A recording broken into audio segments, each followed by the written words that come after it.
Bueno, muy buenas tardes para todos. Bienvenidos nuevamente a otra sección más de nuestro curso, el informe psicológico. Vamos a trabajar hoy un par de temas. Primero terminar el relacionado con comportamiento criminal,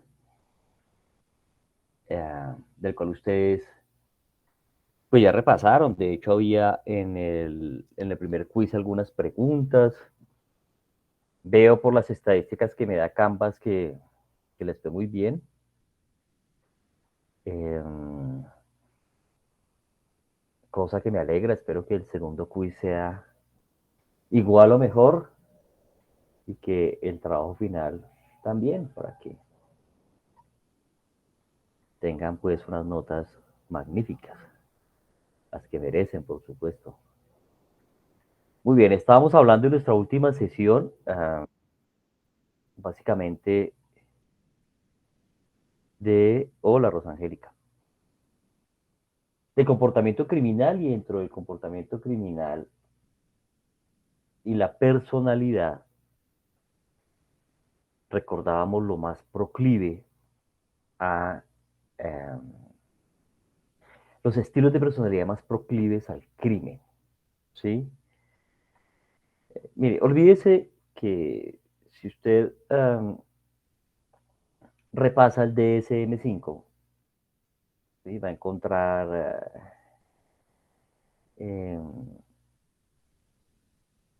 psicopatología clínica directamente asociada al comportamiento criminal. ¿Me explico?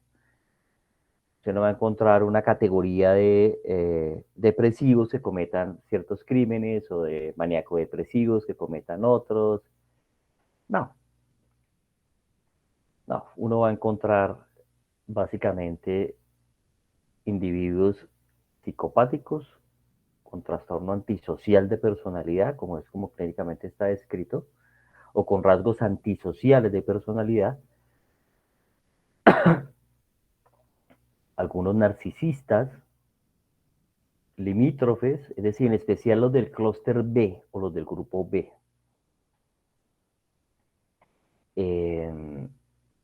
Y en menores de edad, en jóvenes transgresores, vamos a encontrar el trastorno disocial de personalidad. Por eso, si ustedes recuerdan las preguntas que hablaba sobre el trastorno disocial de personalidad, el criterio fundamental es la edad, 15 años o menos, eh, que son los que tienden a ser más proclives a la criminalidad. Si encontramos a veces situaciones de homicidio, por ejemplo, de sujetos con trastorno psicótico, esquizofrenia paranoide, que es el más común, pues eso es, valga la palabra, lo menos común. Es decir, uno no va a encontrar una gran cantidad de esquizofrénicos paranoides homicidas. No, encuentra uno más homicidas, antisociales, psicopáticos, perversos, que enfermos.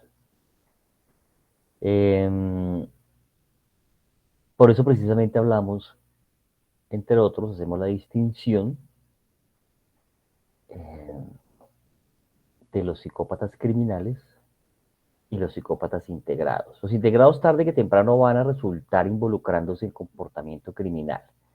Puede que al comienzo no sean fácilmente detectables, puede que eh, a veces se salen con la suya, en especial porque ocupan o tienen cargos de poder, pero terminan pasando de un cuadrante al otro, de el integrado al psicópata criminal, al que ya genera antecedentes de tipo penal por ser descubierto en la comisión de un crimen. Y los psicópatas integrados, que son individuos reconocidos socialmente, con posición social, algunos incluso muy estudiados, algunos que los conocen en las iglesias, en la vida militar, en la política, en los medios de comunicación. Precisamente por estar integrados resultan ser más complejos de detectar y de descubrir. Pero terminan, como les decía inicialmente, tarde que temprano, involucrándose en ese comportamiento criminal. Entonces tenemos varios ejemplos. Adolf Hitler, que no era alemán sino austriaco, además, pues él de su propia mano nunca asesinó a nadie, él no cometió un homicidio, pero sí tuvo tal nivel de psicopatía como para convencer a millones de seguidores de su causa. Y su causa criminal la empieza escribiendo en un libro el que llamó Mi lucha. Eh, y después empezó a trabajar y a convencer en especial a juventudes que metió dentro de la ideología nazi. La práctica del nazismo y el convencimiento de una raza aria, es decir, pura. Eh, y su odio hacia los judíos. ¿Pero por qué era su odio hacia los judíos? Por la época en que Hitler era suboficial o fue suboficial, porque pese a comandar todo el ejército alemán, prusiano, porque eran varios, no solamente era Alemania, eh, Austria, Polonia,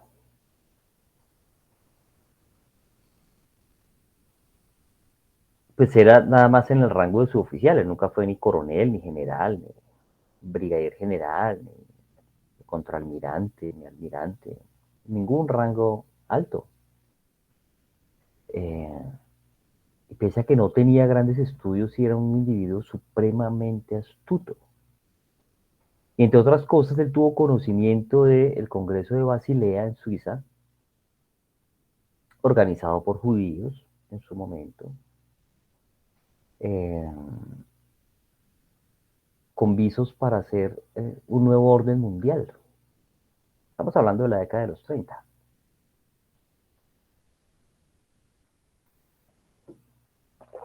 Y los sintió como una amenaza y empezó con la ideología de raza.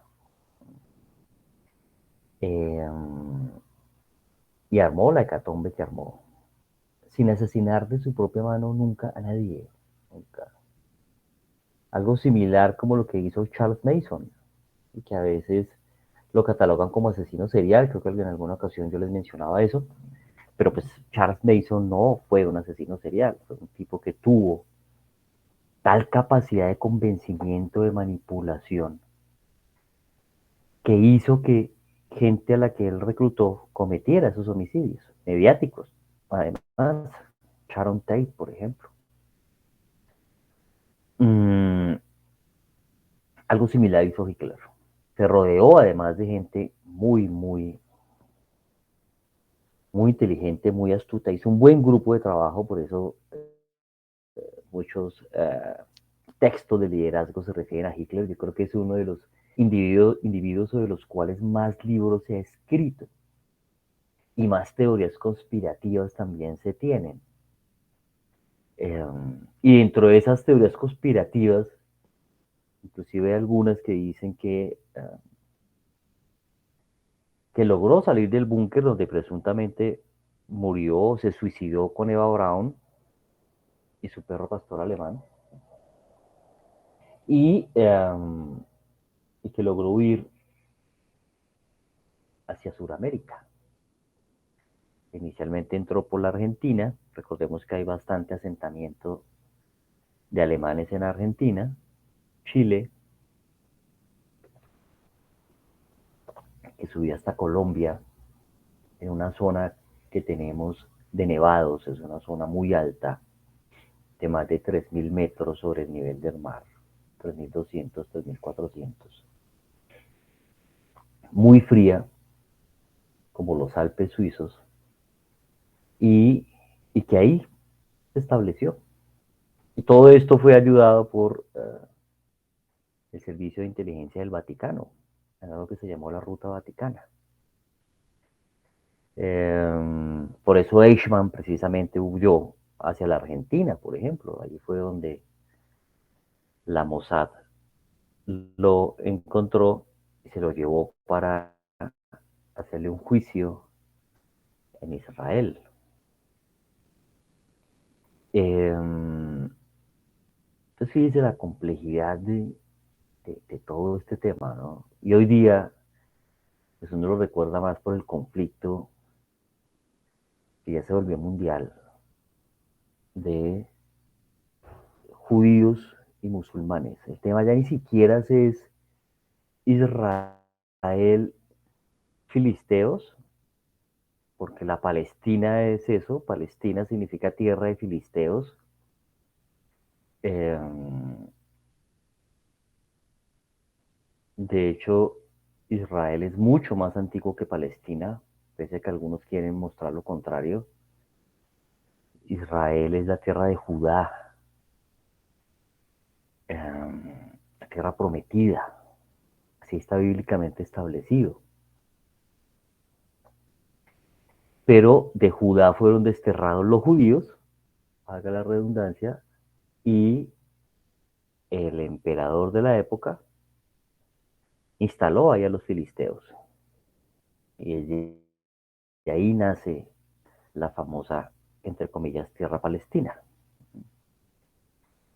Y se forma este tema de odios culturales, religiosos, geopolíticos, que es en lo que estamos hoy inmiscuidos, ¿no? A veces hasta absurdos, absurdos, porque es que la gente no entiende no solamente la historia, sino la religión, la geografía. Todo eso va unido de la mano, todo. Entonces, a mí me llama la atención y me da hilaridad, risa, que comunidades LGTBI más, que son como 20, 30 géneros, estén apoyando a Palestina. Um, si alguien de la comunidad LGTB va a un país musulmán, a Palestina, lo más probable es que lo asesinen y lo expongan ante la comunidad, ¿sí? El oprobio que le pueden hacer, porque lo consideran aberrado, un fenómeno según el Corán. Lo mismo le ocurriría en Turquía, lo mismo le ocurriría en Emiratos Árabes, lo mismo le ocurriría en cualquiera de estos países. Eh, entonces, pues resulta inconsecuente. De hecho, los mismos palestinos y los árabes dicen no necesitamos ese apoyo. O sea, y digo árabes porque ya se volvió el mundo árabe contra los judíos, el judaísmo. Eh, muy complicado, muy difícil, porque geopolíticamente, pues, Israel está rodeado de enemigos. Si usted sale hacia Egipto, Egipto es enemigo de Israel. Si usted sale hacia Jordania, Jordania es enemiga de Israel. Si usted sale hacia el Líbano, pues ahí está Hezbollah, que es enemigo acérrimo de Israel. Palestina, pues ni se diga. No tiene ningún aliado a su alrededor. Aún así se sigue dando la pelea. Eh, que como en toda guerra Hay víctimas civiles, sí, las peores víctimas, en especial niños, madres, gente de tercera edad, hasta mascotas. Yo vi un video donde le disparaban a un perro, o sea, ¿acaso es que el perro judío es árabe? Es un animal sintiente, sin religión, sin ideologías, pero resulta ser víctima de la guerra. Entonces, el señor Hitler,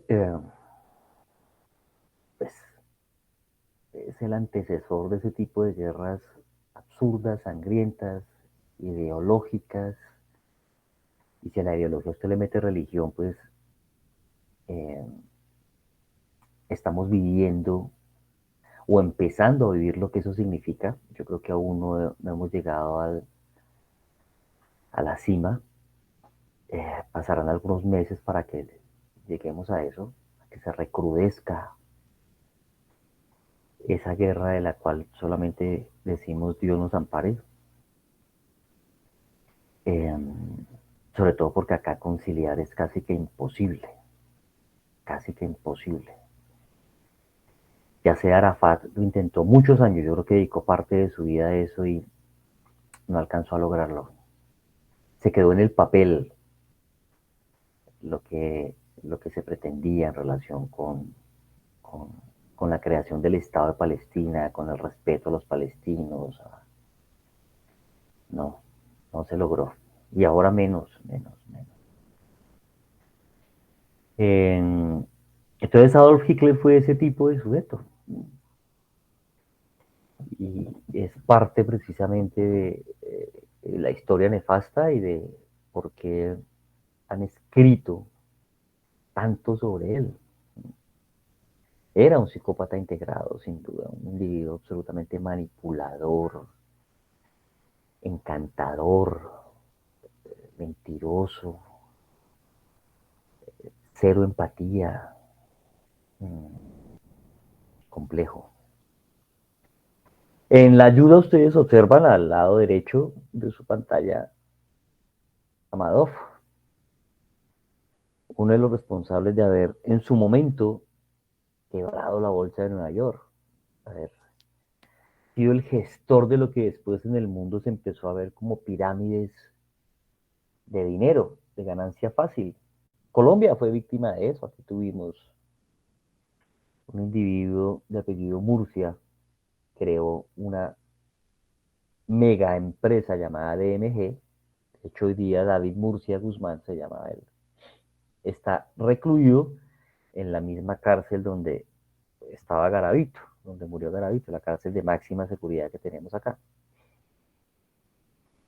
Y David Murcia Guzmán, al igual que Madoff, pues, hizo toda esta pirámide con psicología. Es que esta vaina es de comportamiento humano. ¿Sí? Si usted quiere estafar a alguien, identifique cuál es la ambición de esa persona. Y por ahí usted lo estafa, por ahí lo convence.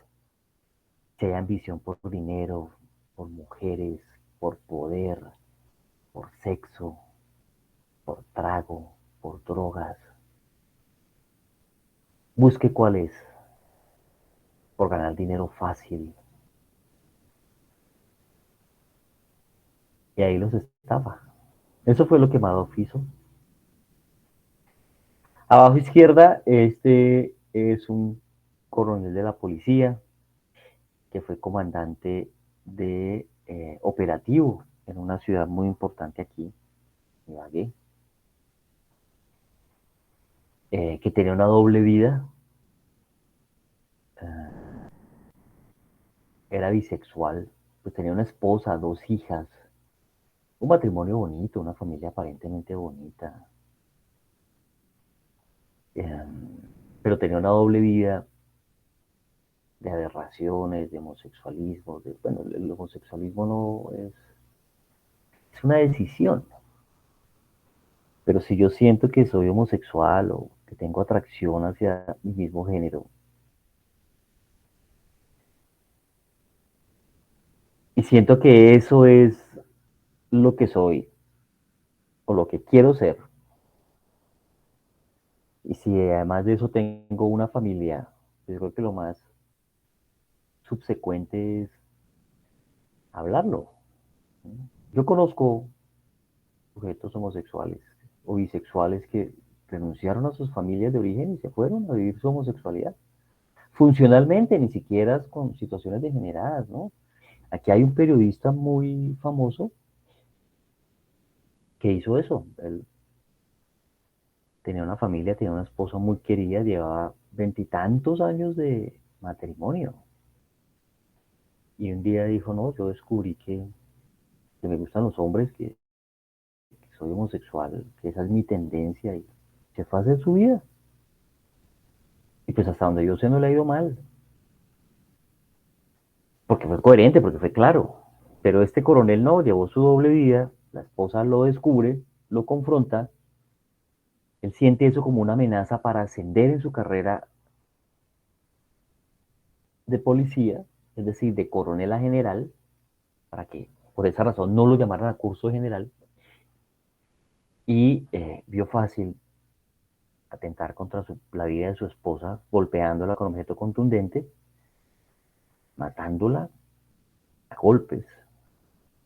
Una vez le quita la vida, le hace 59 cuchilladas en el rostro, a tasaja. Que después, cuando a mí me tocó hacer la perfilación criminológica de él, encontré que esas 59 cuchilladas tenían relación con el curso en el cual él se había formado como oficial de policía. Curso 59.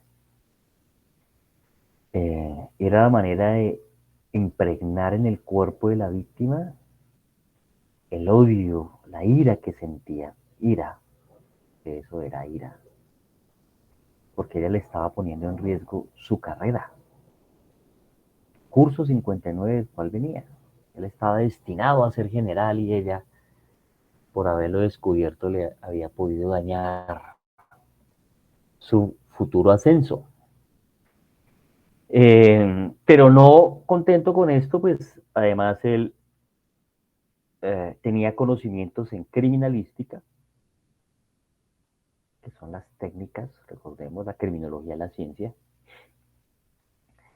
y le retiró los implantes mamarios, las prótesis mamarias que tenía, se las retiró porque sabía que por ahí la podían identificar.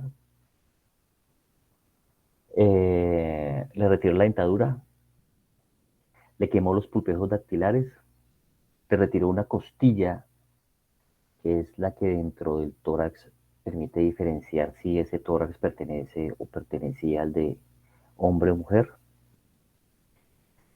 Eh, la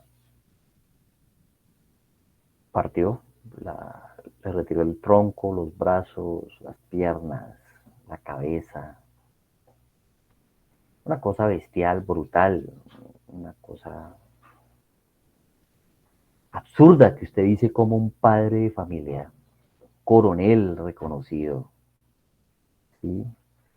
Hace una monstruosidad de estas con su propia esposa, con la mamá de sus hijas, en su propia casa.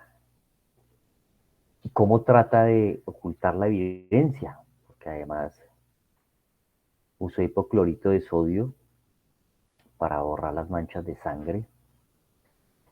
Eh, Más o menos 20 kilómetros a la escena primaria, que es donde ultima a la víctima, es que manda, junto con uno de sus novios, parejas, no sé cómo te dicen, sus series, eh, manda a arrojar los pedazos del cuerpo en unas bolsas y en unas amarraduras que después fueron evidencia porque se encontraron precisamente esas mismas bolsas y esas amarraduras en la casa donde se hizo la inspección. Eh, Ni siquiera reportó a la esposa como desaparecida, él hizo caso omiso y cuando fue el cuerpo técnico de investigación, aquí llamamos CTI, de la fiscalía, eh, y le preguntó por qué no había denunciado la desaparición de la esposa. Dijo que no, porque él ya sabía que ella se había ido con un amante que tenía. Y mostró incluso unas presuntas conversaciones que ella tenía con alguien de Costa Rica, un amigo. Y él las maquilló y las hizo pasar como si fuera un amante. ¿Quién denuncia la desaparición de Erika Lleneris? La esposa de él, la denuncia la mamá de ella, que fue también quien aportó el ADN para hacer el contraste cuando se encontraron los restos. Eh, Incluso pese a que le quemó los pulpejos dactilares, el dactiloscopista fue muy hábil y encontró una huella parcial que pudo cotejar con el AFIS y hallar una coincidencia. Y esa coincidencia era de Erika Generis, precisamente. Entonces, fíjense que no hay crímenes perfectos, sino investigaciones mediocres. Cuando se hace una buena investigación, el crimen no es perfecto, puedo asegurarlo. Él trató de hacer el crimen perfecto. Él trató de hacer el crimen perfecto, pero afortunadamente no lo logró. Hoy día está condenado a 35 años. Se le pudo haber dado 60 años, pero lástima que para la fecha en que él comete el homicidio no estaba todavía en vigencia la ley de feminicidio aquí en Colombia. Recordemos que la ley empezó en el año 2015 y él cometió el homicidio en el 2014. Eh, pero bueno, está cumpliendo su pena, su condena. Y el último de la fotografía es una pareja de colombianos, ella arquitecta, el ingeniero, muy exitosos los dos. Eh, Se van a vivir a Costa Rica por un contrato que consigue él. Allá tienen una bebé, una niña. Desde el noviazgo este era un individuo maltratador, sistemático con ella, de lo típico. La maltrató de todas las formas, todas, todas. Física, psicológica, sexual y económica.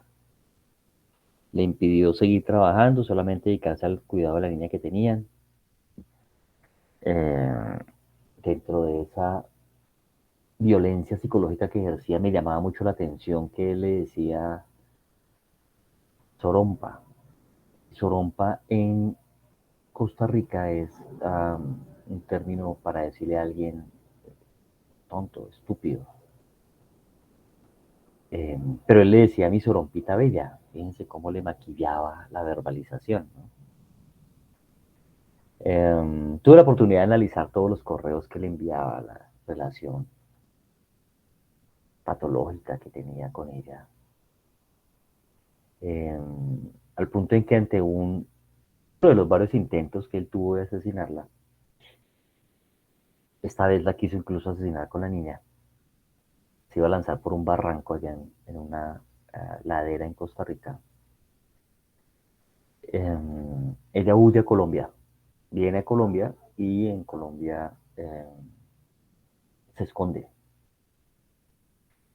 Él empieza una búsqueda frenética hasta que la ubica, le pide una última oportunidad, le dice que él ya ha cambiado, que la extraña, que no lo abandone, que lo haga por la niña, por la bebé.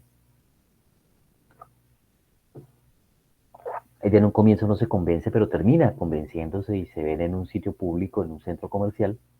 Él asiste al centro comercial, eh, lleva escondida una navaja, un arma blanca, pero también lleva un anillo de compromiso, porque ellos no estaban casados, habían vivido en unión libre, en unión de hecho, muchos años, pero no se habían casado. Entonces él saca el anillo y le dice que se casen, que él quiere rehacer la vida con ella, que no volverá a pasar, bla, bla, bla. Ella le dice que no, que ya le ha dado muchísimas oportunidades y que no le va a dar ninguna más. Que no le va a negar que sea el papá de la niña, obviamente, que ejerza su paternidad, pero en temas de conyugales, pues ya no había más oportunidad. Una vez ella lo rechaza, él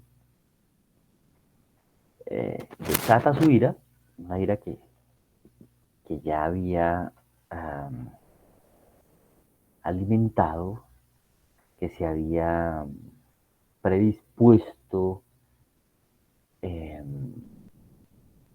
saca el arma blanca y le propina 22 heridas con arma blanca.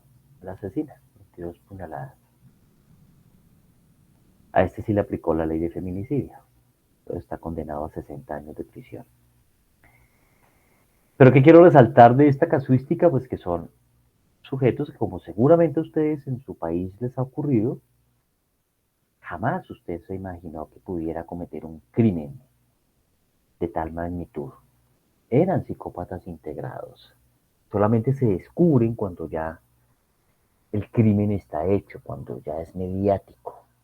Entonces ya se empieza a revelar, sí, pero es que él no dejaba salir a la esposa, es que él la maltrataba, es que tenía algunas medidas de alejamiento en contra, tenía antecedentes de violencia intrafamiliar, bla, bla, bla. Pero solamente después de que la situación estalla, se sabe. Si quieren estudiar y profundizar sobre psicopatía, vamos a los orígenes, y en sus orígenes de estudio, quiero decir, está Herbie Clicky. Este psiquiatra tuvo la capacidad de adelantarse en el tiempo, no solamente cuando escribió su libro, La Máscara de la Sanidad, eh, sino con todos los primeros criterios que estableció de psicopatía. Entonces él decía, por ejemplo, que la psicopatía no discriminaba clase social. En todas las clases sociales podía haber psicópatas. Que ese tipo de personalidad, de comportamiento, no era propio de sujetos criminales o que estudiaban en instituciones penitenciarias. Fíjense, por eso el integrado. Que también se encontraban en posiciones sociales respetadas, que eran competentes para enfrentarse a juicio, es decir, que eran imputables, que no son locos, no tienen enfermedad mental, pero pueden simularla, que puede decidir y tiene conciencia moral conservada, pese a que la moral no le importe, pues él diferencia entre lo que es correcto y lo que es incorrecto.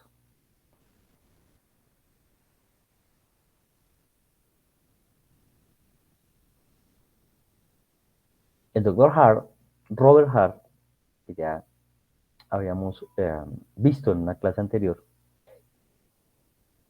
eh, hizo la clara distinción de que la psicopatía no es sinónimo de criminalidad, que no necesariamente son delincuentes, pero que sí son individuos que generan mucho daño a su alrededor. Eh, y en nuestros informes periciales, pues digamos que no podemos utilizar la palabra psicópata como un diagnóstico, porque como tal no sería un diagnóstico, sería solamente una descripción de un tipo de personalidad malo, perverso, con proclividad a comportamientos dañinos. Pero sí podemos acercarnos clínicamente con un diagnóstico a través del trastorno disocial de personalidad o antisocial de personalidad.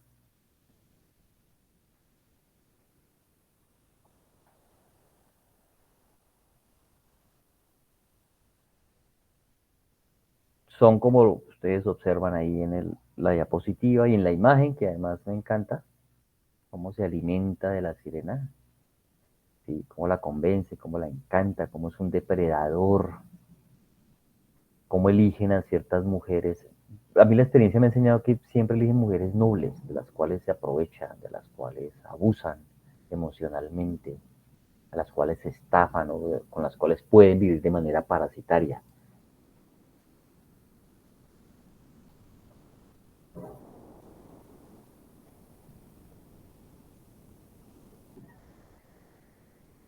Neuropsicológicamente, ¿qué está implicado? Todo este circuito. Y fíjese que es el circuito límbico y prefrontal. Dentro del límbico tenemos el cingulado anterior, la amígdala, la ínsula, que están comprometidos precisamente no solamente en la interpretación de entradas sensoriales, sino en la regulación y manejo de las emociones, en la empatía, en el control inhibitorio o el control cognitivo de errores, en la toma de decisiones. Ya la toma de decisiones estamos amarrando lo límbico con lo prefrontal, en algo ya muy concreto que son las funciones ejecutivas de nuestro cerebro. Ese cingulado posterior, fíjese cómo nos permite guardar las memorias emotivas, el procesamiento de lo emotivo. Es muy cercano, interactúa mucho con eh, el sitio precisamente donde se guarda la memoria, en el hipotálamo. La ínsula, que es la que detecta estados corporales, viscerales, de dolor.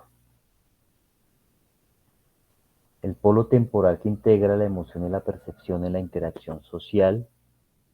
La corteza órbitofrontal.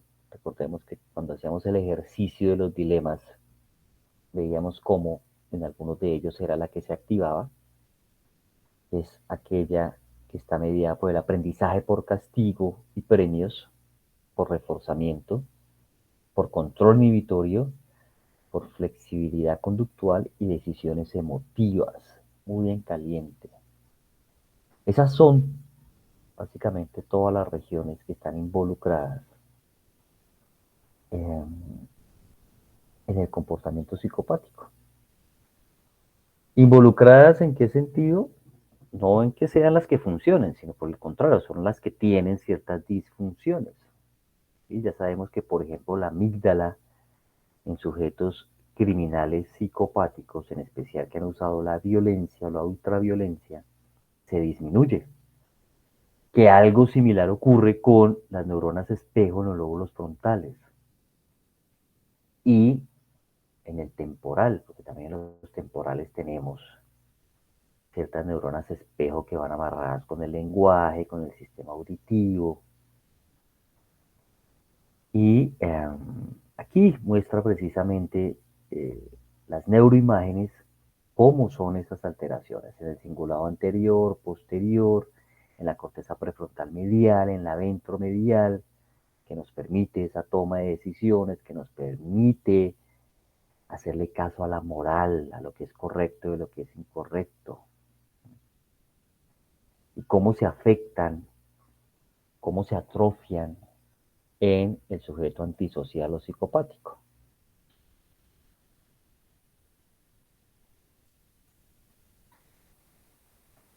Y aquí está el caldo de cultivo de varios elementos, ¿sí? Un ambiente adverso, un ambiente, una familia, un barrio, una colonia que sea mediada por la violencia, la agresión, el abandono, el abuso, pues es caldo de cultivo. Aspectos de tipo genético, el gen MAO-A, precisamente descubrió uno de los científicos más prominentes que habla sobre la criminalidad.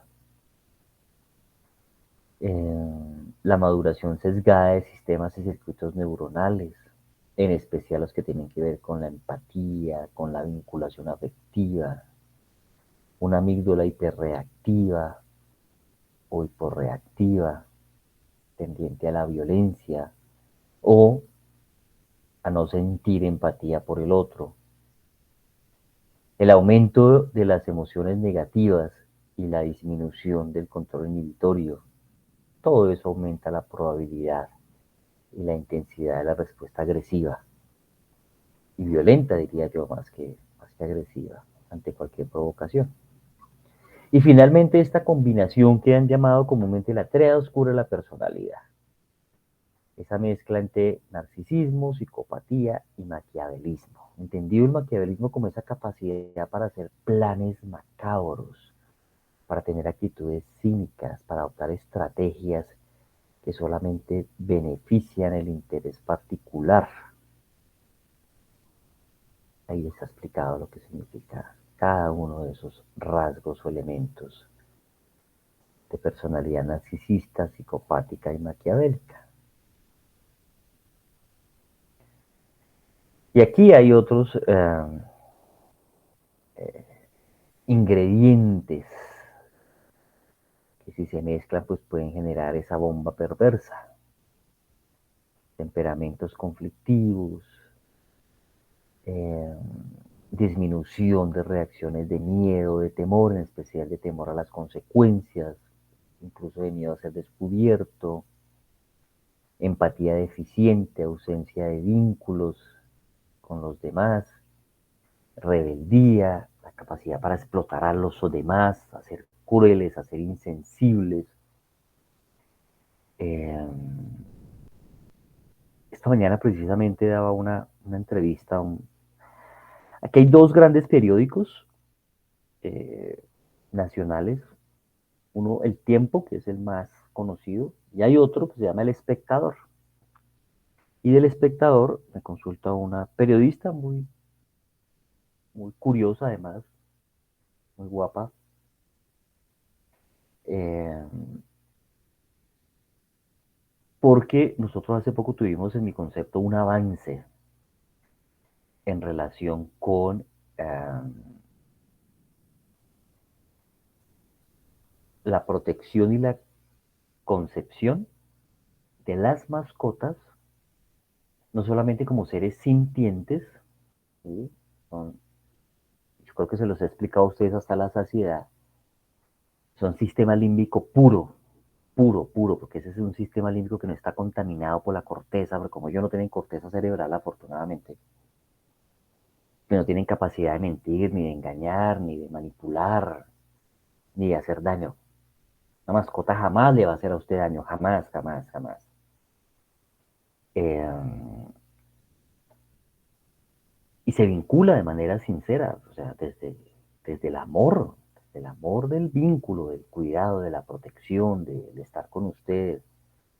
Así usted no le dé un grano de comida, pero igual está con usted.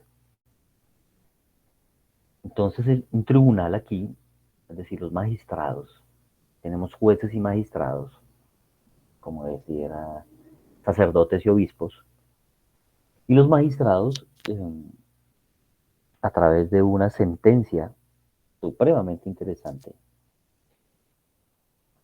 reconocen a las mascotas como parte de la unidad familiar. Una maravilla, una maravilla. Lo definen como familias multiespecie.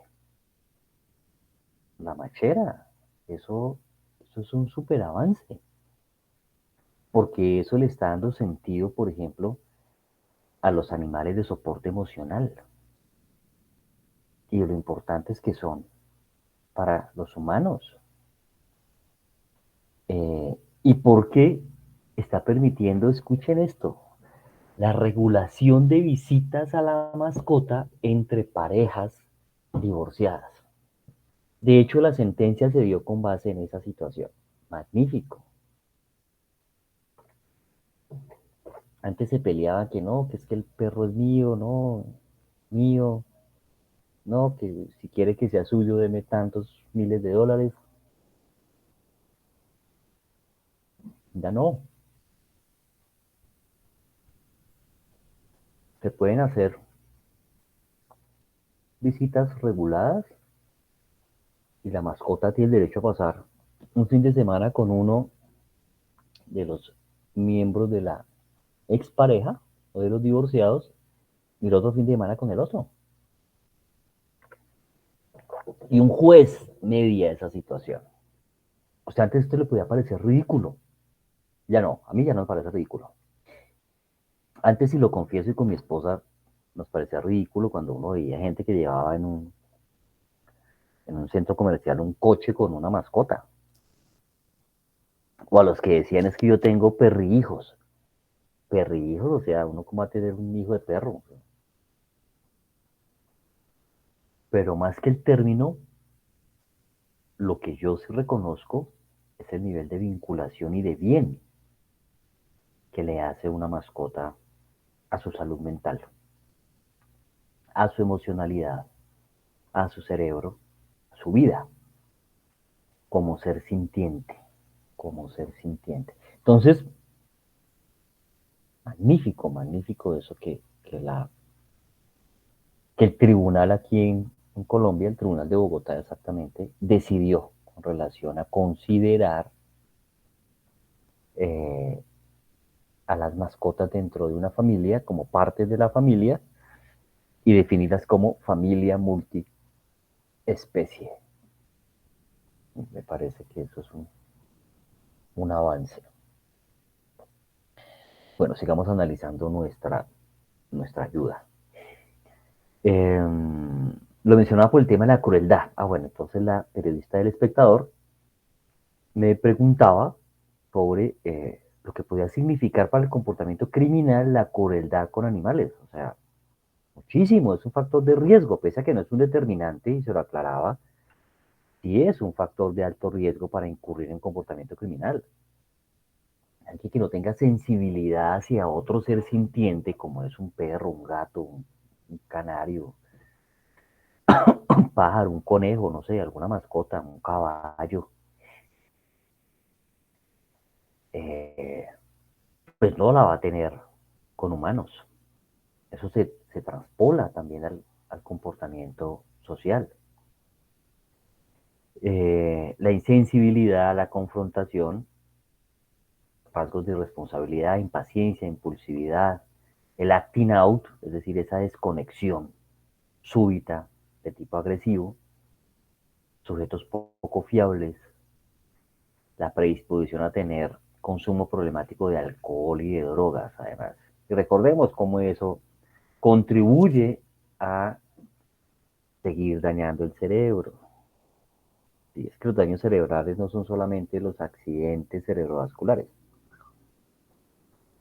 no son isquémicos.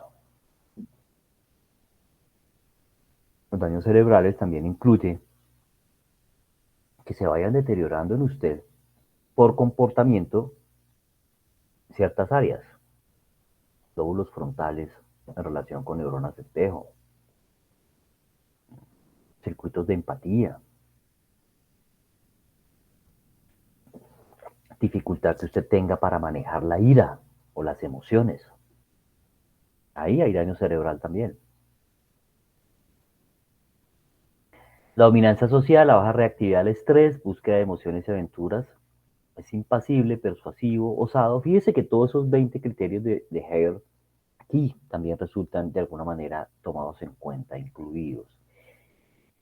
Son individuos que se mezclan en estas tres variables, que son los círculos que usted observa en la ayuda. Audacia o boldness, desinhibición y maldad. Maldad pura. Son perversos, son gente mala, hombres y mujeres, no enfermos, malos.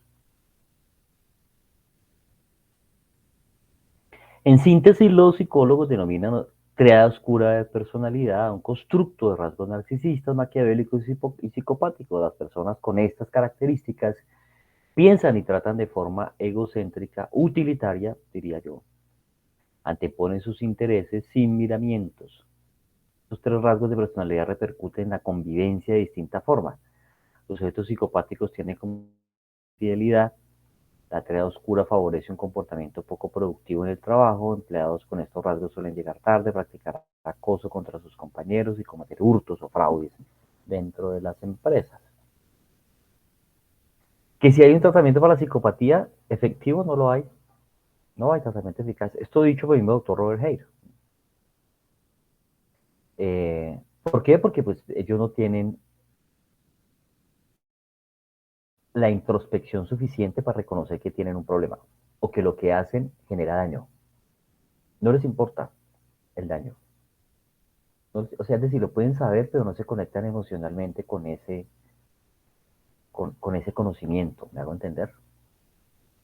Entonces, por no conectarse emocionalmente o neuropsicológicamente con esa emoción, pues no la cambian, que no se arrepienten de ella. Eh, Cuando individuos psicopáticos asumen procesos de terapia es para obtener algún beneficio, porque a través de eso les pueden rebajar la condena, porque pueden volver a tener contacto con su hijo o hija para seguir atormentando a la mamá del niño o de la niña, porque a veces los hijos son utilizados para eso, psicopáticamente, para hacerle daño al progenitor contrario. Eso ustedes lo encuentran o lo van a encontrar quienes se dediquen a trabajar en el tema forense de familia o en peritajes forenses a nivel de familia, en las valoraciones de custodia, de guardia y custodia principalmente. El psicópata no tiene motivación para cambiar, por eso no cambia. Ahí está el doctor Robert Hale, esa es una de las fotos más actualizadas. Ya es un hombre entrado en años. Sabio, que en Colombia decimos un cacao en el tema de la psicopatía. Y fíjense cómo él dice que no hay tratamiento para el psicópata. Sí hay algunas estrategias para controlar o monitorear su comportamiento. Dice que durante su carrera ha estudiado, sin duda, centenares, miles de psicópatas. Y no creo que haya posibilidad de cambiarlos. No sienten ningún tipo de dolor psicológico. Solo modifican su manera de actuar si les conviene desde una perspectiva egoísta, utilitaria, diría yo. Robert Hale. Y fíjense cómo considera el paradigma epigenético. Dice, la biología no es una sentencia de muerte, pero puede dar un potencial alto para esas cosas. Los genes cargan el arma y hacen que alguien sea vulnerable para convertirse en un psicópata. Tener una infancia feliz, crecer rodeado de protección y amor, parecen ser los factores con mayor protección para el desarrollo de la psicopatía. Y no es solamente un fortalecimiento emocional, cognitivo, físico, porque los jóvenes, niños, niñas, inclusive uno a mi edad también, si uno quiere tener una buena vejez, pues necesita acondicionamiento físico. Es más, incluso está comprobado neuropsicológicamente que el ejercicio físico ayuda al cerebro a trabajar en trastornos como la ansiedad y la depresión. Eh, pero también se necesita un fortalecimiento espiritual. Eh, esta mañana hablaba con mi esposa de una situación muy cercana, de alguien que apreciamos mucho, y hablábamos de eso, que precisamente su vida se había descarrilado sin entender por qué. Pues porque es un joven con una educación magnífica, nació en una familia funcional, padre, madre, hermanos, con red de apoyo, estudió en una de las mejores universidades aquí en Colombia, la Universidad de los Andes. Eh, Tiene la doble nacionalidad, colombo-alemán también. Estuvo estudiando en Alemania, vivió en Alemania. Eh, pero lamentablemente adoptó un comportamiento errático. Y ese comportamiento errático tiene un componente de riesgo y es que no está fortalecido espiritualmente. Y no hablo de religión, hablo de espiritualidad en relación con valores, en relación con la fe, con concebir que hay un alma, que hay una vida después, que hay un creador. Y si yo no mantengo relación con el creador, si yo no me comunico con él, si no le agradezco, le pido sus bendiciones y su misericordia, pues voy a estar errando en la vida, créanme que voy a estar errando. O sea, eh, Eso es una realidad. Trastorno disocial de la personalidad. Un patrón repetitivo y persistente de comportamiento en el que se violan los derechos básicos de otras personas o normas sociales importantes propias de la edad. ¿Cuál es la diferencia con el trastorno antisocial? Se lo decía en un comienzo y esa fue una pregunta de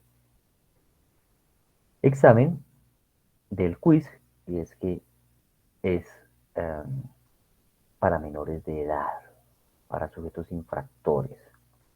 Yo les decía en una de nuestras clases, no podemos hablar como se hizo hace unos años de un niño o una niña psicópata. Eso es irresponsable.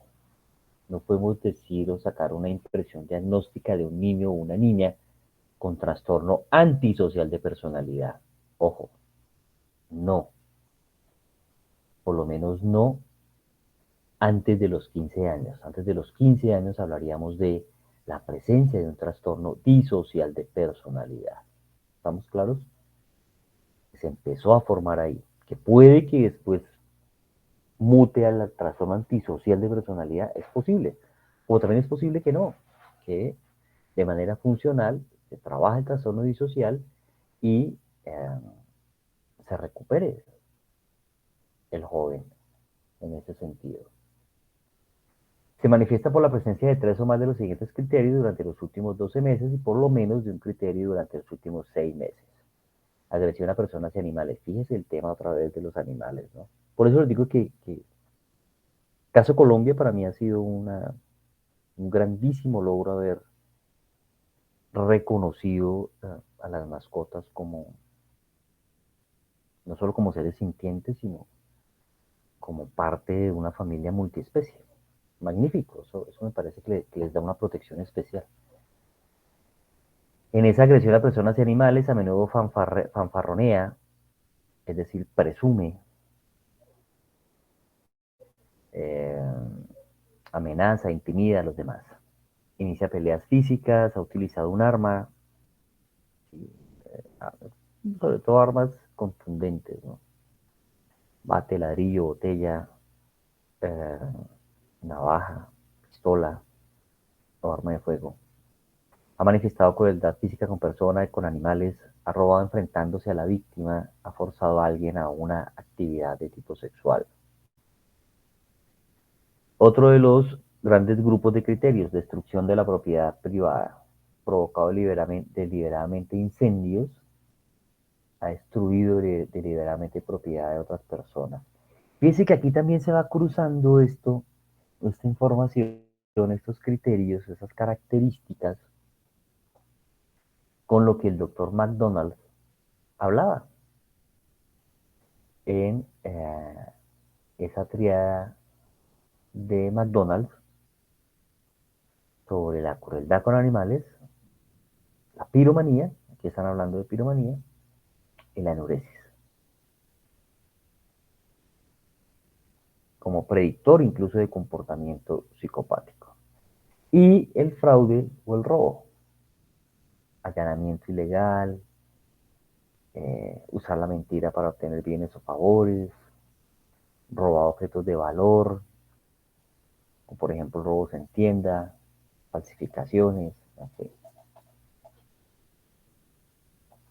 Violaciones graves de las normas, eh, a menudo permanece fuera de la casa de noche, a pesar de las prohibiciones paternas, iniciando este comportamiento, fíjense, antes de los 13 años de edad.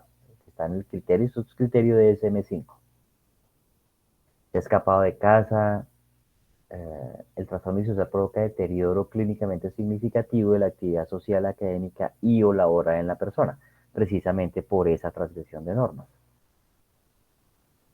Si la persona tiene 18 años o más, no cumple criterio diagnóstico para el trastorno antisocial de personalidad. Nos vamos al antisocial. Entonces, este lo toma desde cuando el disocial deja de tener criterios relevantes, más o menos desde los 5 años, de los 15 años, tomando como base más o menos 3 de estos criterios. Tiene que ver mucho con escala G, fíjese. Los encontramos en el DSM-5. Y tiene todas esas dimensiones. ¿Sí? Una dimensión biológica, genética, congénita, diría yo también. Una dimensión psicológica, social, sociocultural. Todo eso está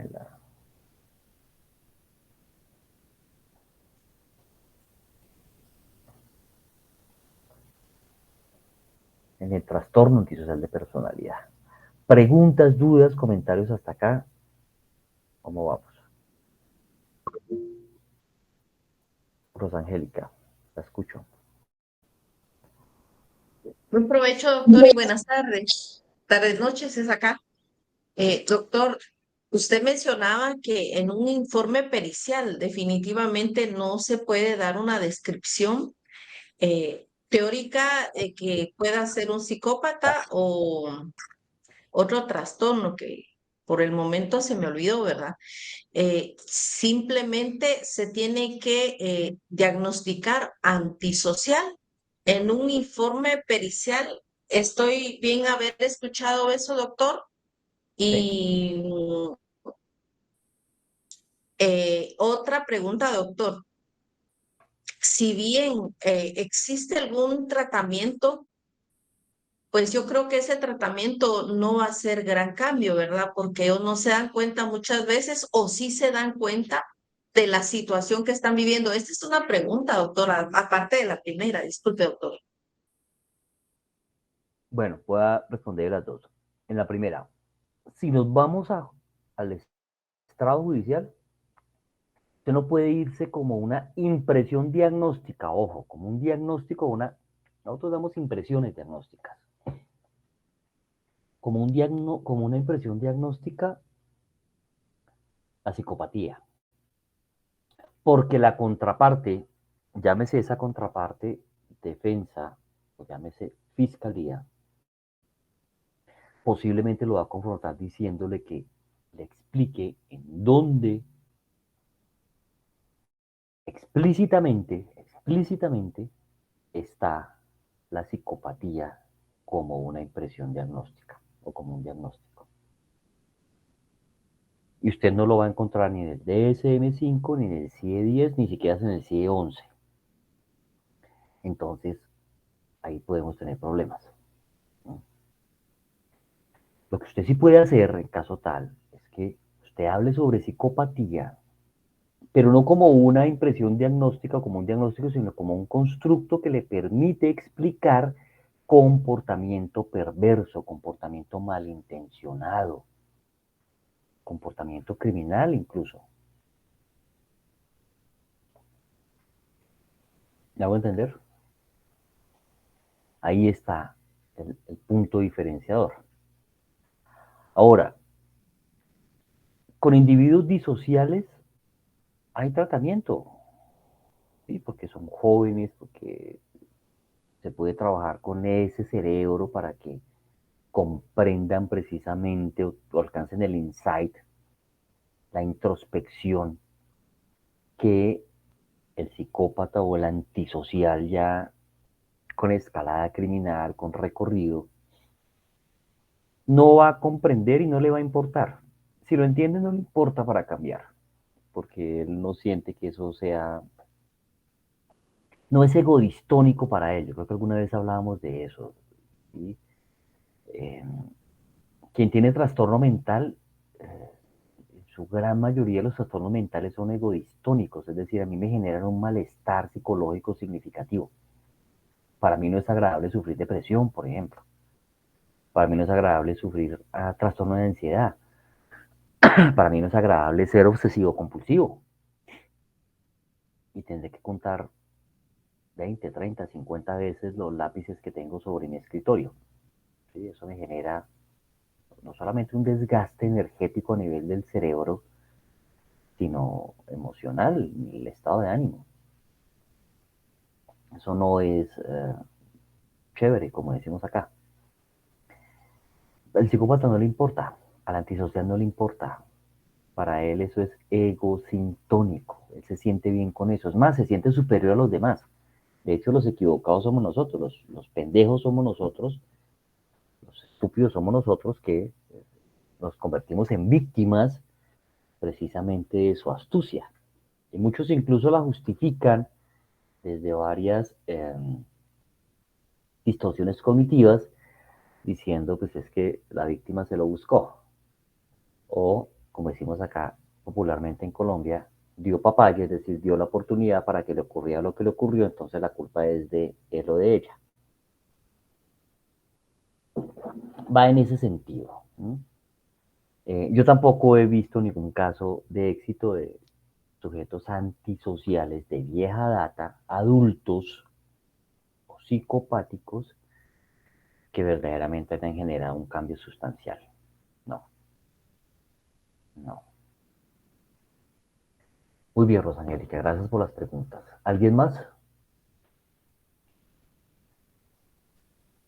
Ok, vamos a hablar entonces ahora, vamos a trabajar la evaluación psicológica o lo que implica la evaluación o valoración psicológica. Y creo que en alguna ocasión yo les hacía la diferencia entre lo que se entiende por valoración y lo que se entiende por evaluación.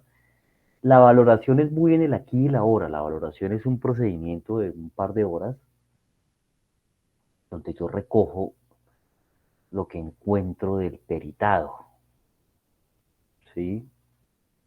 En ese lapso. Eh, Pese a que previamente yo pude haber incluso leído el expediente, ¿sí? Pero es lo que él me diga o lo que yo le aplique en ese momento para obtener información. La evaluación psicológica, por el contrario, sí se hace a través del tiempo. Esa es una gran ventaja que yo tengo como perito de la defensa. Un perito del gobierno, un perito público, psicólogo, criminólogo, médico incluso, pues no puede dedicarle 2 semanas, 3 semanas, un mes a una evaluación o a trabajar con un peritado. Solamente puede disponer, de acuerdo a agenda, de 2 horas, 3 horas tal vez para hacer esa valoración. Yo cuando trabajo en la defensa sí puedo disponer de un mes, a veces más, tiempo en el cual voy haciendo un seguimiento de esa evaluación y voy a tener más oportunidad de usar herramientas diferentes a las de la valoración por el límite de tiempo. Puedo hacer entrevistas colaterales, eh, puedo pedir otros documentos relacionados con historias clínicas o durante ese lapso, como lo he hecho varias veces, puedo hacer que esta persona vaya a psicólogo, psicóloga clínica o a neuropsicólogo, se haga una evaluación, perdón, una valoración clínica y darle el tiempo y el espacio para que me traiga esos resultados y yo poderlos incluir dentro de mi evaluación psicológica forense. ¿Si se dan cuenta la diferencia? Puedo aplicarle hoy un 16PF. El 16PF se hizo de carácter clínico, así como el Barteg. Eso no es para hacer selección de personal. Eso lo pervirtieron cuando lo metieron para hacer selección de personal. Eso no fue creado para eso. Eso fue creado juiciosamente de manera clínica, forense incluso. ¿Sí? Porque ustedes se van a dar cuenta ahorita, lo forense respeta lo clínico. Pero lo perratearon, como decimos acá, cuando empezaban a usarlo para hacer selección de personal. No. A mí, por ejemplo, un 16PF me da unos ítems muy interesantes acerca de la estabilidad o inestabilidad emocional en agresores sexuales. Entonces yo puedo aplicarle hoy un 16PF y en una semana un MMPI 2 reestructurado, o RF, que para mí es el más completo y el más actualizado y que mejor baremación tiene, a diferencia del MMPI 2 tradicional, que a veces incluso lo califican por ahí con un software tipo Excel, poco confiable. El RF no, el RF va a,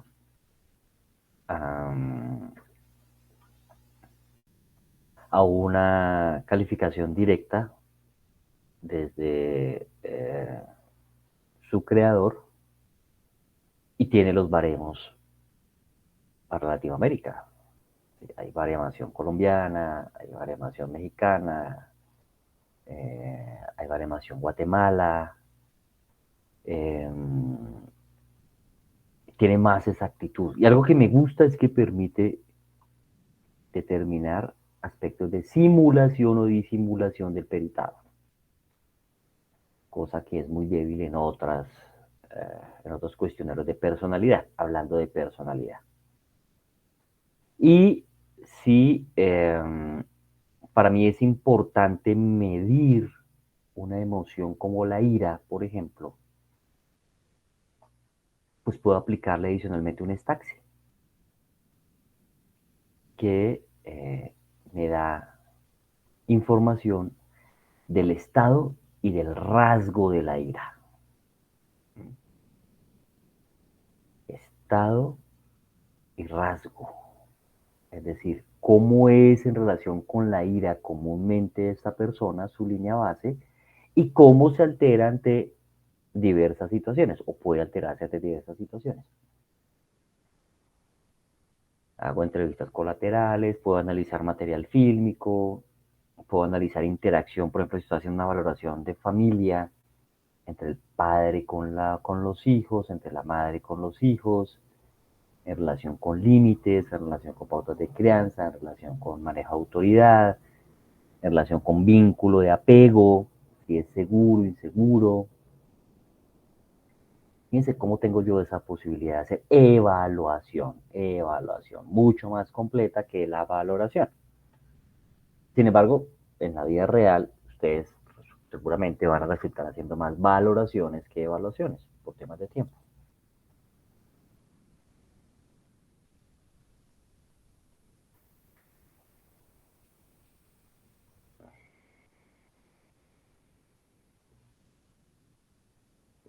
¿Quién escribe, por favor, lo que dice ese mensaje en el chat? Lo leo. Con eso descansamos un poco el cerebro y la atención. Recordemos que la atención no puede ser sostenida.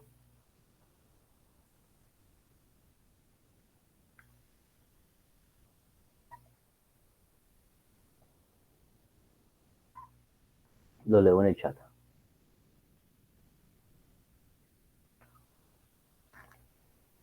¿Qué dice el mensaje?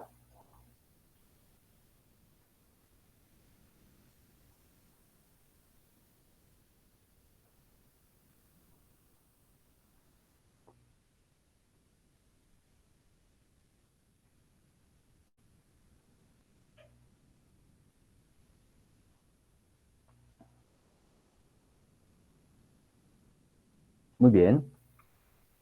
Gracias, Mildred. Gracias, Oscar. Ese es el mensaje. Si una persona te habla de que es imposible, está hablando de sus limitaciones y no de las tuyas. Muy bien. Así es. Lo imposible es mental. De acuerdo.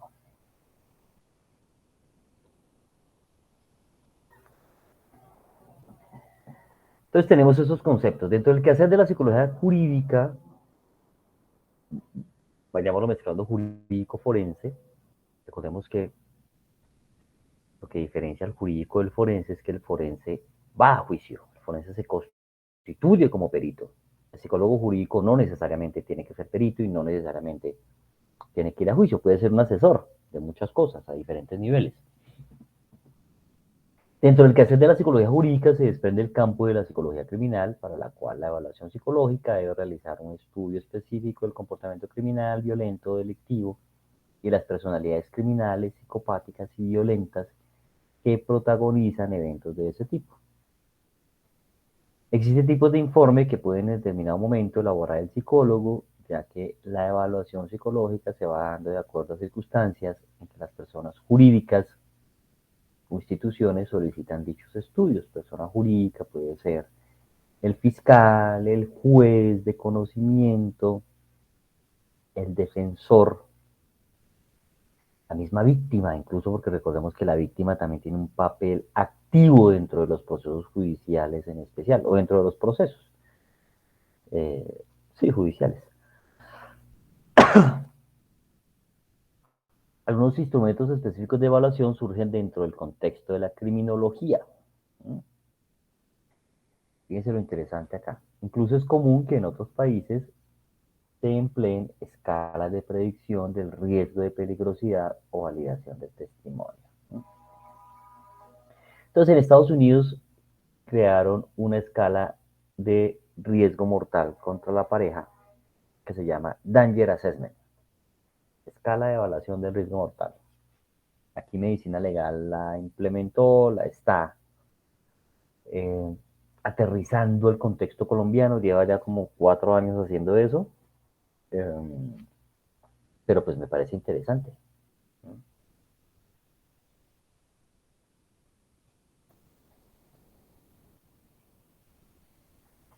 Una de las principales situaciones problemáticas con las que se encuentra el perito es la intención de simulación del engaño o falsedad. Sin embargo, el experto en psicología, por medio de su entrenamiento, la observación e intuición, puede detectar algunas manifestaciones que pueden evidenciar comportamientos incoherentes. Algunas, pues evidentemente son muy obvias, ¿no? El hecho de que alguien esté diciendo que tiene o tuvo alucinaciones, eh, algún tipo de delirio, máxime pues cuando no tiene historial psiquiátrico o antecedente psiquiátrico. Eh,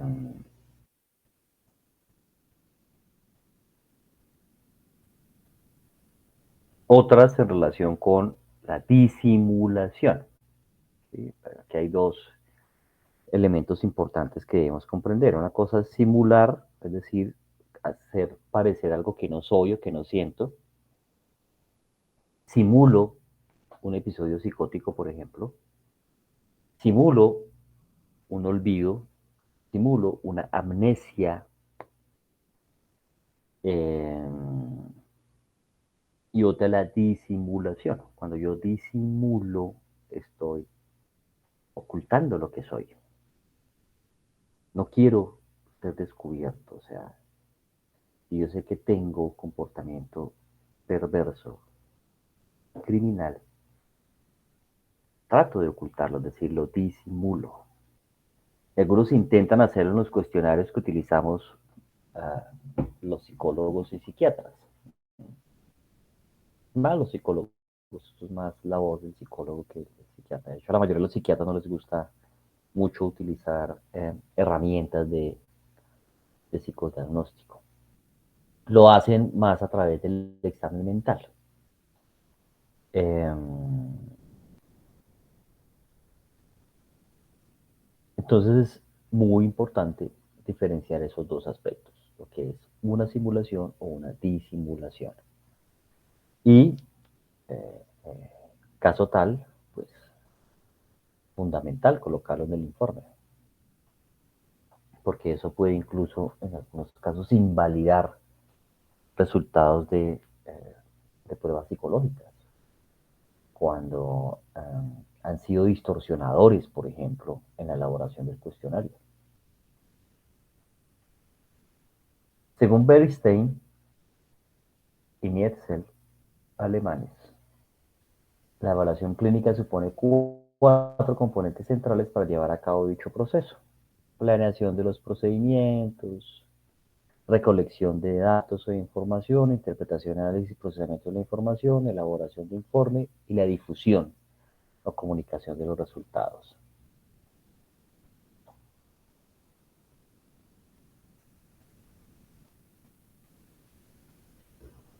¿Qué diferencia hay entre la evaluación clínica y la evaluación forense?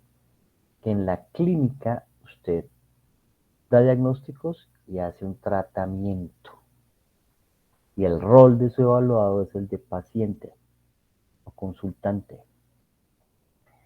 En la evaluación forense, recordemos, yo no saco diagnósticos y mucho menos hago tratamiento. Es posible que tenga una impresión diagnóstica, sí, pero tratamientos no hago.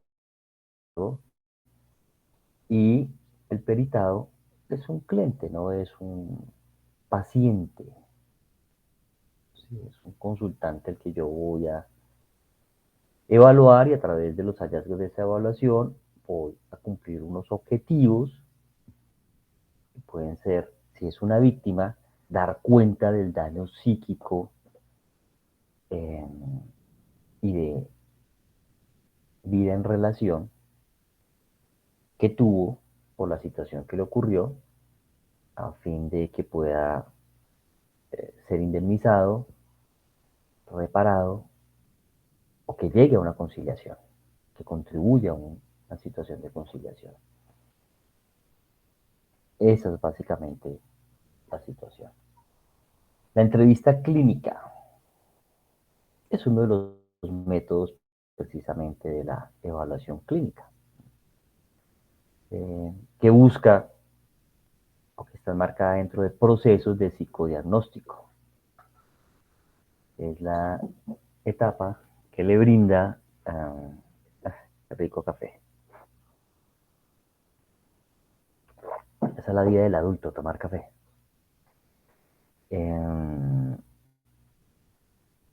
Se basa mucho en la sintomatología. ¿Qué son los síntomas y qué son los signos? ¿Quién me dice eso? ¿Qué entendemos por síntoma y qué entendemos por signo? Entonces, muy importante, muy importante. Cuando usted escribe síntomas de su paciente, ¿qué está describiendo?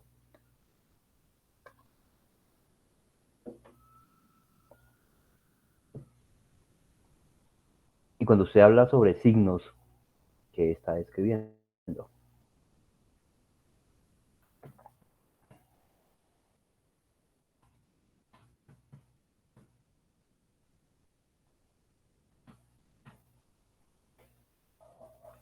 ¿Quién me dice?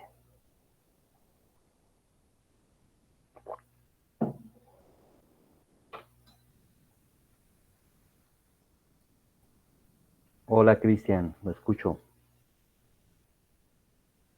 Buenas tardes, doctor. Eh, Respecto a la pregunta que hace, los signos serían más que todo esos indicadores que son observables por la persona que está realizando la evaluación, y los síntomas vendrían siendo como la descripción que hace el evaluado, pero de manera subjetiva, o de todo lo que está, las reacciones emocionales que está vivenciando tras experimentar una situación, por ejemplo. Muy bien. Tal cual eso es. Perfecto. Los síntomas los refiere mi examinado, mi consultante, mi paciente, mi peritado.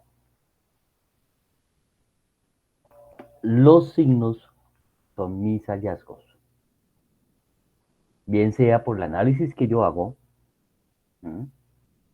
a través del examen mental, por ejemplo, si fue una de mis herramientas, a través eh, de una prueba sencilla de tamizaje, Mini-Mental, por ejemplo, o a través de instrumentos de psicodiagnóstico, es decir, de los resultados de las pruebas psicológicas que le apliqué, cruzada la información con lo que me dice, a veces incluso con colaterales, porque pues eso hago yo desde esta perspectiva forense.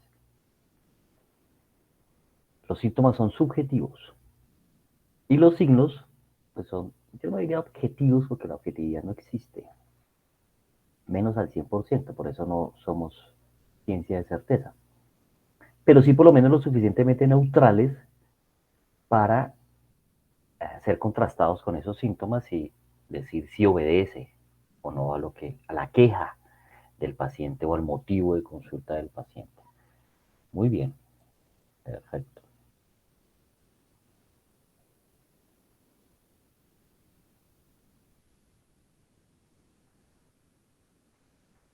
Fuentes de información para realizar evaluación psicológica pericial.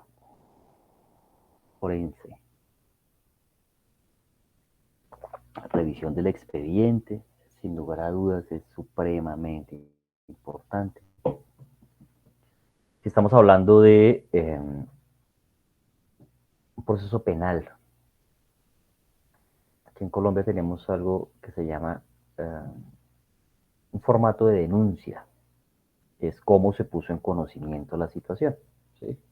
Hablemos de algo que seguramente ustedes y yo manejamos con bastante regularidad, y es delito sexual. Entonces, una denuncia de delito sexual, de actos sexuales abusivos con menor de 14 años. La denuncia, ¿quién la coloca? El menor no puede, debe hacerlo su representante legal. Madre, padre o cuidador. Entonces la mamá del niño o de la niña es por lo general quien coloca la denuncia. Esa primera aproximación con la información relevante del caso. ¿En términos de qué? Modo, tiempo y lugar de la ocurrencia de esos hechos. Posteriormente usted puede revisar un escrito de acusación cuando ya se ha surtido esa etapa de la acusación, que supera otra etapa aquí en Colombia que llamamos imputación. Y cuando usted es acusado es porque el ente acusador tiene las pruebas de la acusación y le ha corrido trasladado a su defensa de esas pruebas. Entonces el escrito de acusación, yo lo llamo, para mí es como la carta de navegación cuando estoy ejerciendo defensas. Porque me dice qué es lo que la fiscalía tiene, qué fue lo que corrió traslado, qué fue lo que aportó, ¿sí? ¿Qué es lo que tiene? ¿Cuáles son los elementos materiales probatorios y de evidencia física? Hay un informe de un cotejo de ADN, hay un examen sexológico que se le hizo a la presunta víctima, hay una entrevista forense, que es algo de lo que vamos a empezar a hablar desde la clase de hoy y la siguiente, que se realizó en cámara Gesell para precisamente proteger a ese menor de edad presunta víctima. Y hay una grabación, una filmación de ese procedimiento. Hay una historia clínica de las terapias, de los procedimientos clínicos, hay algunos procedimientos administrativos, aquí lo llamamos de restablecimiento de derechos de ese menor. Es decir, establecer si en el sitio donde vive tiene las condiciones dignas de vivienda, de salud, si le están garantizadas, de alimentación, si además vive con su presunto agresor, pues para trasladar a ese menor a un sitio seguro, por ejemplo. Todo eso hace parte de ese expediente de mérito que yo reviso. Pero para saber cómo está compuesto ese expediente, para mí es muy importante el escrito de acusación. No sé si en Guatemala lo llaman igual. Sé que en España lo llaman igual. De hecho, yo tengo un proceso de violencia intrafamiliar en España que estoy asesorando. No puedo ser allá perito, pero sí asesor, eh, eh, testigo experto. Y lo llaman igual, escrito de acusación. ¿Con ustedes es similar? Hay previo, en las etapas preliminares de casos penales, ese escrito donde están condensadas todas las pruebas que tiene la fiscalía y que son las que se llevan a la etapa, a la audiencia preparatoria para que el juez de conocimiento las apruebe o no. Sí, sí estamos en una dinámica similar. Pensaría que sí. O allá, ¿cómo se le llama? ¿Quién me dice? Doctor, fíjese que sí es similar así como usted lo está mencionando.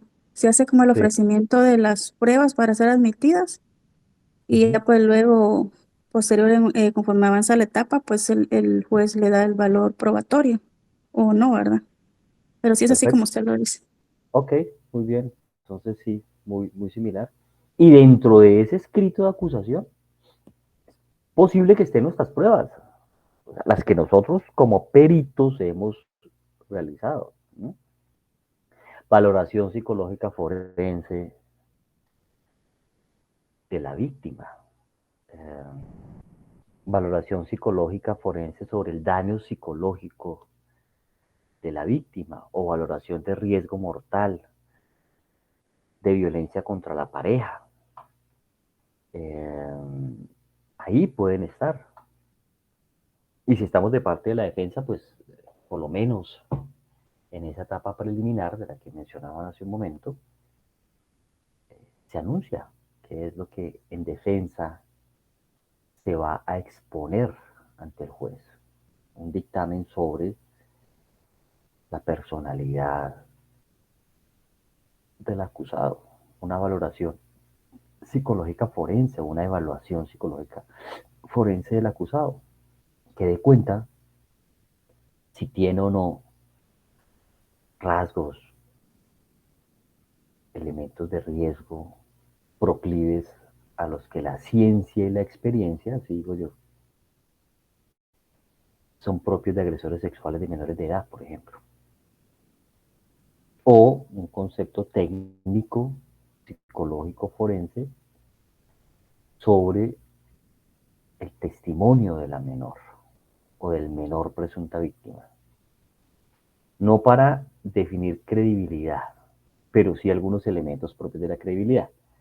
¿Por qué no para definir credibilidad? Porque acá, por lo menos caso Colombia, la credibilidad solamente la califica el juez. Él decide si le cree o no a la víctima. Uno puede poner en duda esa credibilidad, pero de manera indirecta, utilizando las variables psicológicas propias de la credibilidad. Coherencia, consistencia, logicidad del testimonio, por ejemplo, del discurso. Coherencia entre conducta verbal y no verbal, coherencia entre tono emocional y conducta verbal. Ese tipo de situaciones uno sí las puede calificar y llevar al estrado en un informe técnico.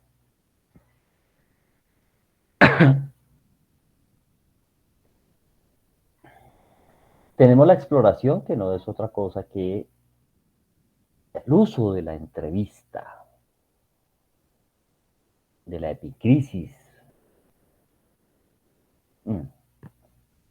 perdón, no de la epicrisis, la epicrisis es un procedimiento médico, eh, de la anamnesis, aunque también la usan médicos, pues psiquiatras, también la usamos los psicólogos.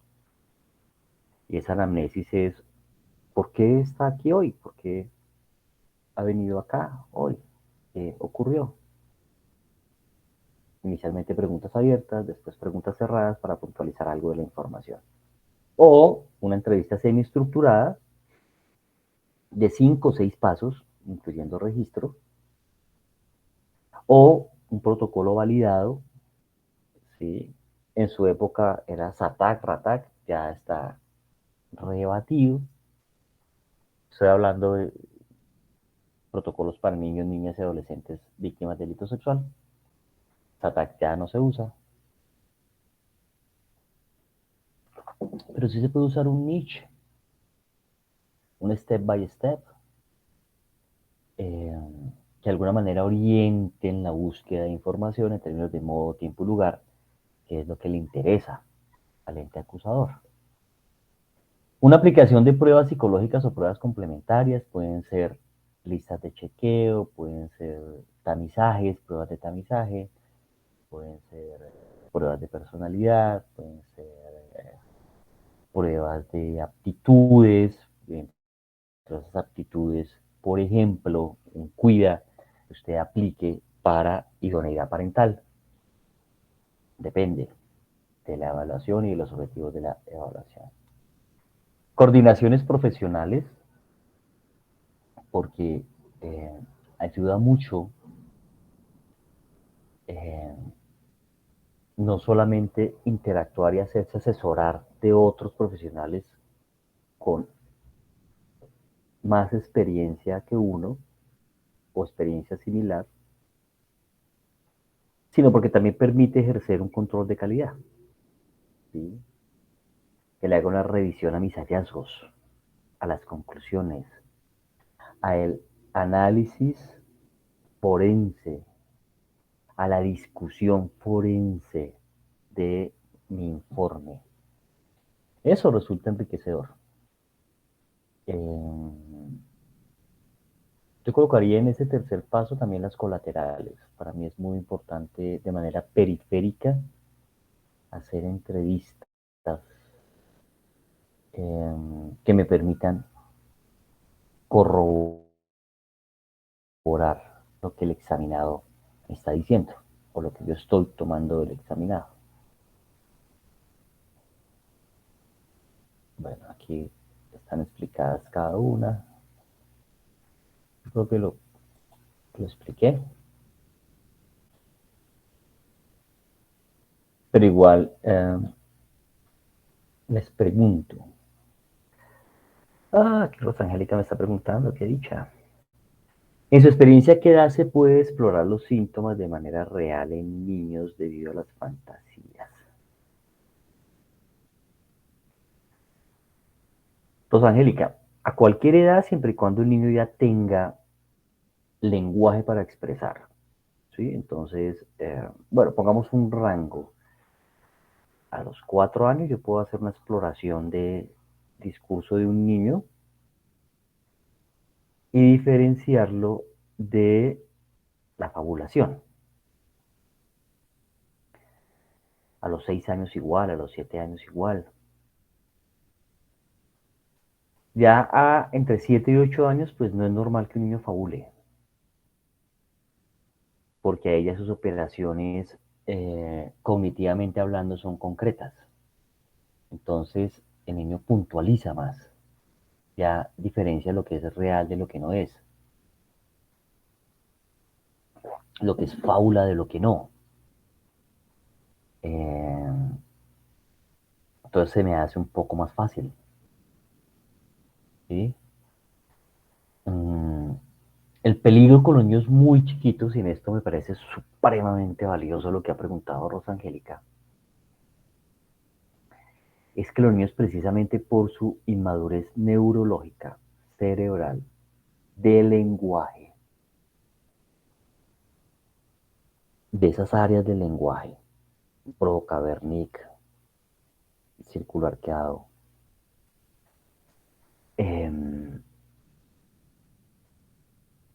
tienden a tener con facilidad falsas memorias o memorias implantadas. Es decir, que un adulto, llámese papá o mamá, les puede hacer creer que algo les pasó y ellos narrarlo como si efectivamente les hubiera ocurrido. Yo recuerdo un caso de una jovencita a la que la mamá le implantó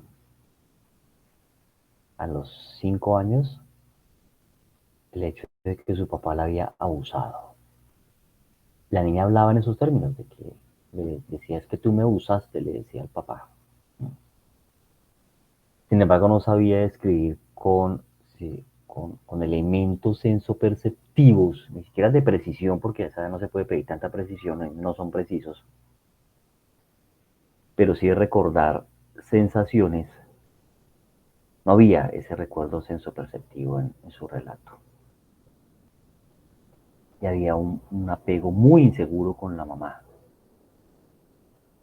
Yo recuerdo incluso que el papá es colombiano, la mamá es francesa, y la niña tiene las dos nacionalidades. Y era interesante observar cómo tenía esa memoria ahí implantada y convencida de que eso le había ocurrido, sin embargo no podía describirlo. ¿Sí me hago entender? Ahí es donde uno tiene los elementos más fuertes para generar la duda.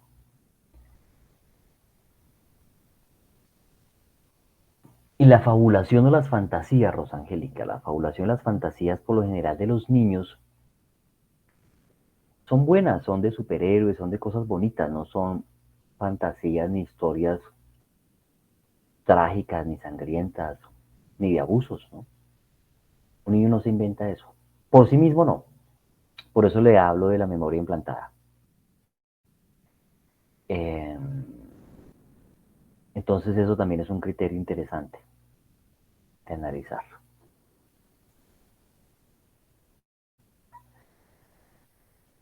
Bueno, esa de coordinación con profesionales, además de un trabajo de control de calidad con pares, que me parece interesante, es el trabajo interdisciplinario, ¿no? Multidisciplinario, como dice acá, que uno debe tener con médicos, con psiquiatras, con neurólogos, por ejemplo, ahora que estoy tan metido en mi tema de neurociencias, con neuropsicólogos, con trabajadores sociales, con profesores, con pedagogos.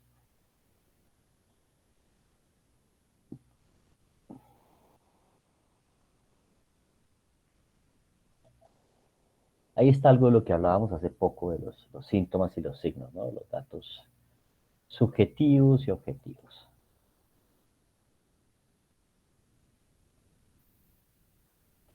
Para obtener algo que llamamos evidencia psicológica. ¿Sí? No solamente se presenta en procesos de perfilación, sino también en nuestro trabajo.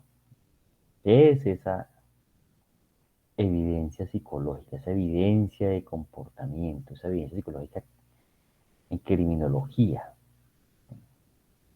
eh, que tiene que ver con los motivos, o sea, con el móvil, con las causas, eh, que tiene que ver con, si estamos hablando, por ejemplo, de la valoración de un agresor, con la violencia expresiva que escribió sobre la víctima, ¿sí? La fuerza física, verbal, psicológica, que tiene que ver con lo que hizo para no ser descubierto, por ejemplo. Recuerden el caso ahorita que les hablaba del coronel Aldana que asesinó a su propia esposa. Todo eso forma parte de, eh, de esa evidencia psicológica que debemos recoger. Bueno, y en el tiempo que nos queda, solo un abrebocas acerca de las entrevistas forenses en cámara Gesell. En el caso Colombia, la entrevista forense está básicamente diseñada para intervenir niños, niñas y adolescentes, en especial si han sido víctimas de violencia sexual. También se usa en víctimas de violencia intrafamiliar. También se usa con niños testigo de crímenes. Usamos cámara Gesell para eso. Pero pues también se puede utilizar en sospechosos, también se puede utilizar en indiciados para hacerles una entrevista o un interrogatorio de parte, hasta para hacer ruedas de reconocimiento. He utilizado yo cámara Gesell. Y para hacer investigación, yo tengo por ahí una investigación muy interesante, está montada en internet. Fue una réplica que hice, incluso lo hice en Panamá, no lo hice aquí en Colombia. Bueno, sí, lo hice aquí en Colombia, pero después lo repliqué en Panamá. Del doctor Michel, se llama el test del marshmallow, utilizando cámara Gesell. Y súper enriquecedor. Me permitió no solamente replicar lo que hizo Michel con niños colombianos y panameños, sino contrastar algunos hallazgos y ver qué había de diferente. Y ahora que lo leo desde las neurociencias,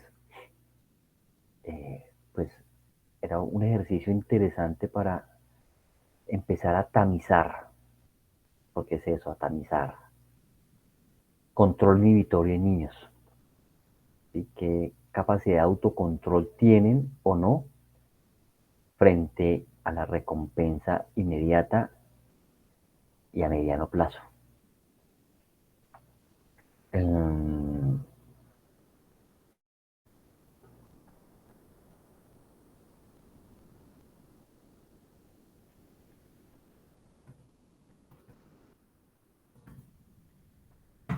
Lo voy a apuntar, se lo voy a compartir aquí el nombre para que lo consulten por internet. El estudio original, el del doctor Michel. Y en la próxima clase, si les parece, repasamos el que yo hice. Creo que tengo el video del que hice en Panamá, que fue el último. Y lo retroalimentamos un poco en ese uso que se le da a la cámara Gesell. Preguntas, dudas, comentarios hasta acá. ¿Vamos claros? Bueno, en algunos países dicen más melos, en otros les dicen malvavisco. Es lo mismo. Malvavisco. Este dulce delicioso además. Muy bien, si no hay más preguntas o dudas, nos vemos en nuestra próxima sesión. Dios mediante. Feliz noche. Gracias. Buenas noches. Ok, gracias, doctor. Feliz noche. Gracias, doctor. Buenas noches. Gracias, feliz noche.